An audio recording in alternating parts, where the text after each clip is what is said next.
আজকের দিনটা একেবারেই বিশেষ। আমি আমার প্রিয় মেসিকে নিয়ে চলে এলাম হাওড়া স্টেশন।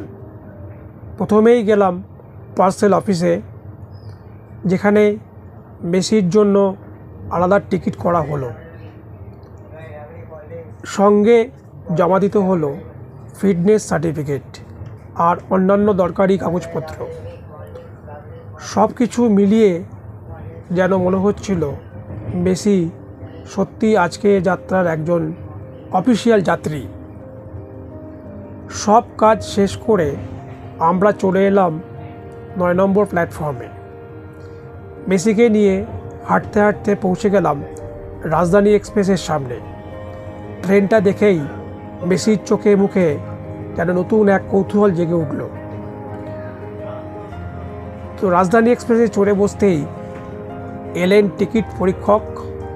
তিনি আমাদের টিকিট আর মেসির ডকুমেন্টস দেখে নিয়ে হেসে বললেন, সব ঠিক আছে। কথাটা শুনে আমার মন ভরে গেল। এরপর জানলার পাশে বসে বাইরে তাকালাম।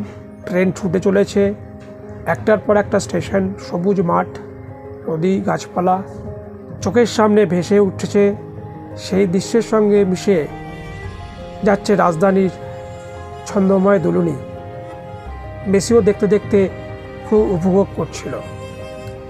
তো মেসি ও কখন কৌতূহল ভরা চোখে বাইরে তাকাচ্ছে, আবার কখনো শান্তভাবে বসে থাকছে।